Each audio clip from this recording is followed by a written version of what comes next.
at Bees Ferry Road and creates an opportunity there for a mixed-use, development. But the more, when we plan new communities, that we can plan places where at least some of the people might be able to walk to work, or certainly to walk to shop, and the kids can bike to school, and all of that, then, among other things, we are taking fewer cars off the road. That sounds like a winner. We're going to take a quick break, and when we come back, Mayor Riley, I'm going to be interested I should say we're taking more cars off the road. There'll be fewer cars on the road. Well, that sounds good. We're glad of that. When we come back from the break, I'm going to be very interested in you just sort of summing things up as it has to do with the transportation sales tax program. How well has it served the city of Charleston? And how well, because you're much broader than just the city of Charleston, you are also interested in how other areas affect the city of Charleston. Has that worked well for this community? Sure. We'll be right back. Hey, Charleston County, let's recycle. Charleston County makes it easy. Recycling glass, aluminum cans, steel and aerosol cans, plastics 1 to 7. We recycle them all. And don't forget paper. If it tears, recycle it. Even cardboard. Recycle at work, at home, and at play. So whether you're using the 2 curbside bin system and separating, or the all-in-one roll cart system, keep recycling. Brought to you by Charleston County Environmental Management. Welcome back to our program. As mentioned before, we're talking with Mayor Joseph Riley, the mayor of the city of Charleston. And we're supposed to be talking about transportation sales tax road-wise, but we've gotten into a lot of areas. But those things are important because they all intermingle in some way, don't they? And my question now is, how well has the transportation sales tax program and those dollars that we're using, those half-cent dollars that we're trying to gather up over the next, 20 years or so, how well has that worked for the city of Charleston? Cheryl, it's worked exceedingly well. It's made a tremendous positive improvement, and the program has been so well managed. The Roadwise program, you and many who worked on it, Charleston County government, Jim Armstrong, head of it, and county council, Kurt Taylor, the administrator, and others. I mean, just really a group of hard-working people that took seriously the responsibility they had of using the funds that the voters voted to make improvements. And they're all over. One that's so visible in my mind is B and Courtney Street. Where's B and Courtney Street? Well, it's the heart of the Medical University of South Carolina. I remember that project. Which is the hospital complex, the largest hospital complex in this region. You've got the Medical University of South Carolina and all of their hospitals, the Children's Hospital, the new Ashley River Tower, the older hospital, all the clinics. You've got the VA hospital, you've got Roper Hospital, and all of those doctors' offices, and Courtney B was a bumpy old kind of sunken street with the drainage issues, and Courtney narrow, sidewalks were little and difficult, traffic often tied up people coming to work, or just as important, trying to make that appointment, and you run behind and you don't want to miss your appointment.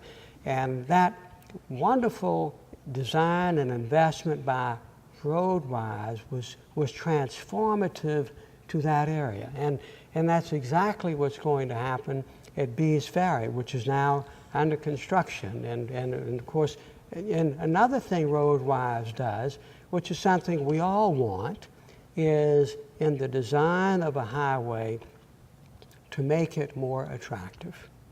Because this is a beautiful community we live in. So that means let's don't build ugly highways, let's build handsome highways.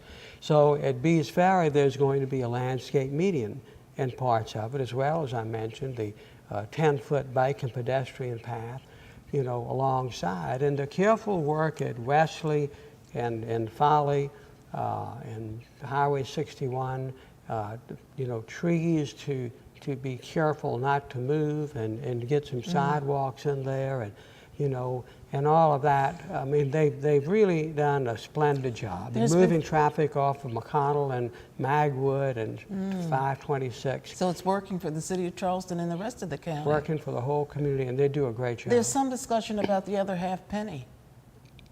Should we go after that or ask the public to support us in that? Well, you know, I think we have to continue to invest in our highway infrastructure improvements. And the thing is, we've got to work to not get too far behind the ball. We ought to be ahead of the game. We wait until the traffic jams are impossible and more costly to fix, and all the lost time and all the unfortunate accidents that happen because of that. So we've got a long list of needs in the community, and so I think that in time, an additional half-cent, of course this half-cent will eventually be paid down, but another half-cent so we can address this and address public transportation, mass transportation. There's lots more to do, and you know, this community is, we were growing rapidly. The recession, you know, slowed things down, but the desirability of this region to work, Boeing coming here, other companies are coming here, companies are growing, people are moving. I talked with somebody today that's moving their company from another part of the Carolinas, not South Carolina, to Charleston, moving their family, bringing jobs. And so we've got to make sure that our people moving infrastructure keeps pace with the time. And that means continuing to invest in that. You know, South Carolina is not the only state, and certainly Charleston not the only city, but our roadways and bridges, you've seen the statistics on that. We're in trouble in South Carolina, all over the nation. Maybe another way of looking at this would be to increase the gasoline tax. We have to do that. Which is at 16 cents. It should have been And done. everybody else in the world, not the world, but certainly in the country, is 30 plus. Yeah, it should have been done a long time ago. And the legislature really needs to do that. Are they even talking about it? Well, they're discussing it. You know, it's a controversial subject. But the thing is, the motoring public in South Carolina goes to Georgia, goes to North Carolina, and pays a higher gas tax. And you know what? You see it in their roads. Yes. We've got defective bridges. You know, I-526 needs to be widened from Somerville to Columbia. It's cost a whole lot of money. You know, we plan, if we got to go to Columbia for an important meeting, you either got to leave real early or just run the risk of getting a stomach ulcer, because you know if there's one accident on I-26, it's all over. You're not going to be on time for your appointment. And if you know, so anyway, we need to do that. It sounds good. That's right. And you're always a very futuristic person. And Mayor Riley, thank you. I want to thank you Thank over you, and over Cheryl. again for taking time in your busy schedule My to talk pleasure. with us about the Transportation Sales Tax Program, also known as Roadwise. And you're doing a great job for the city of Charleston and outside. Well, thank you. A lot of folks don't realize he's involved in all of the county, and that makes it more for us. It's Well, thank better you, Cheryl. And thank for you us. and Roadwise for the great work y'all are doing. You're quite welcome. We'll see you the next time, Good I deal. hope. We've been talking with Mayor Joe Riley and talking about the sales tax, and also discussing some of the future ideas that he and others have as to raising money for better roads and highways. I hope that you've enjoyed the program as much as we've enjoyed bringing it to you. So there you are, the Transportation Sales Tax Program. I'm Cheryl Harleston. For more information about the Charleston County Transportation Sales Tax Program and specific information on the road construction improvement projects, visit us on our web at roads.charlestoncounty.org.